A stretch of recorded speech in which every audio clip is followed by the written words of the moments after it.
wabah virus COVID-19 atau biasa disebut virus corona. Bukanlah wabah pertama maupun yang paling mematikan. Wabah yang kita akan bicarakan adalah wabah flu yang menyebar dengan sangat cepat dan menginfeksi 500 juta orang dari tahun 1918 hingga 1920. Dalam 3 tahun tersebut, wabah ini membunuh melebihi korban Perang Dunia Pertama. Wabah ini disebabkan oleh virus H1N1 atau biasa disebut sebagai flu Spanyol.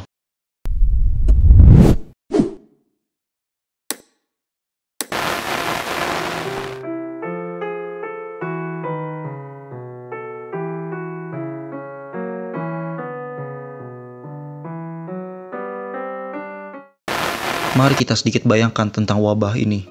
Perang Dunia Pertama yang terjadi di tahun 1914 hingga 1918 membunuh sekitar 40 juta orang. 20 tahun kemudian, Perang Dunia Kedua membunuh sekitar 75 juta orang. Di antara kedua peristiwa besar dalam sejarah manusia tersebut, di tahun 1918 hingga 1920, manusia berperang dengan ini, yang membunuh sekitar 50 juta orang. Sekarang kita lihat sedikit demografis dunia. Pada tahun 1919, populasi dunia itu sekitar 1,8 miliar orang. Bayangkan, dalam periode waktu 3 tahun, virus ini sudah menginfeksi 500 juta orang. Itu hampir sepertiga populasi manusia pada saat itu. Dengan angka-angka yang menakutkan itu, sebenarnya dari mana asal virus ini? Virus ini disebut sebagai flu Spanyol. Jadi secara logika, virus ini muncul di Spanyol. Itu sama sekali tidak benar. Pada saat Perang Dunia Pertama, hanya sejumlah negara Eropa yang netral, atau dalam kata lain tidak berpihak dalam perang, termasuk salah satunya Spanyol. Karena Perang Dunia I, negara-negara yang sedang berperang mensensor media mereka untuk menjaga semangat perang dalam negeri. Dan berita tentang wabah sedang bermunculan itu bukanlah berita penyemangat. Tetapi pada saat itu, Spanyol tidak ada kepentingan untuk mensensor media mereka. Pada akhir Mei 1918, muncul berita pertama tentang wabah baru di kota Madrid. Dan liputan tentang wabah itu naik setelah desas-desus Raja Spanyol pada saat itu tiba-tiba sakit parah. Dari situlah muncul persepsi orang bahwa virus itu berasal dari Spanyol dan menyebutnya sebagai flu Spanyol. Sebenarnya, ilmuwan tidak benar-benar tahu dari mana virus ini berasal. Negara seperti Prancis, Tiongkok, Inggris, atau Amerika Serikat menjadi dugaan para peneliti sebagai tempat kelahiran virus ini. Jika kita lihat kondisi Perang Dunia Pertama di garis depan barat, kedua pihak sama-sama saling menggali parit. Dan para tentara berlindung, tidur, makan, dan bahkan buang air di parit-parit ini. Jika kita lihat, kebanyakan parit-parit tersebut kondisinya sangat kotor dan sangat ramai dengan para tentara. Ditambah lagi, rumah sakit beserta dengan tenda tentara itu terlalu penuh. Jika kita gabungkan beberapa faktor ini adalah kondisi yang ideal untuk tersebarnya penyakit. Penyakit ini memiliki beberapa gejala yang mirip seperti flu biasa, seperti menggigil, demam, dan kelelahan. Ada gejala lain juga, seperti kulit korban menjadi biru dan paru-paru mereka terisi dengan cairan tubuh mereka sendiri yang membuat mereka tercekik hingga meninggal. Pada saat itu, ketika virus ini mewabah, kemampuan medis manusia masih sangat terbatas. Seperti obat antibiotik pertama yaitu penisilin ditemukan sekitar hampir 1 dekade setelah wabah ini. Alat seperti ventilator, salah satu penentu nyawa, juga belum ada.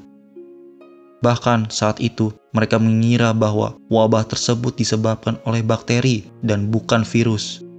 Sehingga satu-satunya cara untuk melawan wabah itu adalah isolasi, karantina, kebersihan pribadi, penggunaan disinfektan, dan pembatasan perkumpulan sosial. Tenaga medis pada saat itu juga banyak yang tertular dan menjadi sakit. Diperparah lagi karena Perang Dunia Pertama menyebabkan kekurangan tenaga medis.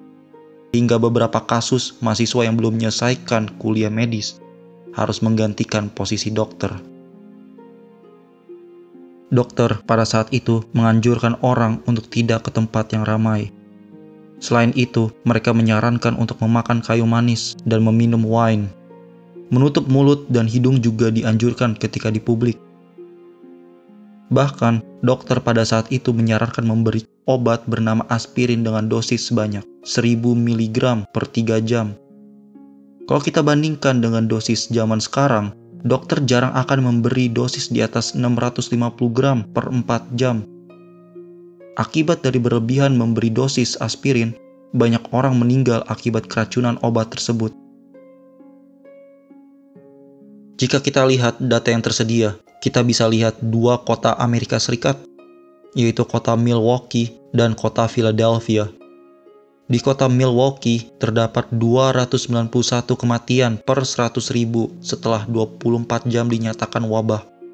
Sedangkan di kota Philadelphia terdapat 2 kali jumlah kematian dari kota Milwaukee. Alasan utamanya adalah karena Komisi Kesehatan Kota Milwaukee langsung kampanye untuk meminta orang untuk menghindari tempat-tempat ramai dan transportasi massal.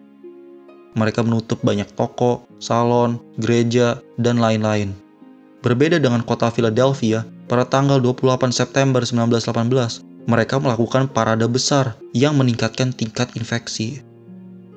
Dan riset tahun 2020 oleh peneliti di MIT menemukan bahwa kota-kota Amerika Serikat yang memiliki aturan ketat untuk melawan wabah memiliki tingkat pemulihan ekonomi yang lebih baik.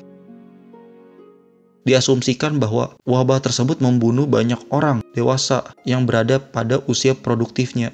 Semakin sedikit orang yang meninggal akibat wabah tersebut, semakin banyak orang yang bisa kembali kerja setelah keadaan membalik. Pada musim panas tahun 1919, wabah ini mulai menurun. Banyak orang yang terinfeksi meninggal dunia atau berhasil mengembangkan kekebalan tubuh dengan sendirinya. Wabah ini telah terlupakan oleh masyarakat. Dan dia yang tidak mengerti sejarah ditakdirkan untuk mengulanginya. Mari kita ambil pelajaran tentang wabah flu Spanyol dan terapkan apa yang kita telah pelajari di masa-masa sulit ini. Menurut kalian, pelajaran apa lagi yang kita bisa ambil dari wabah flu Spanyol?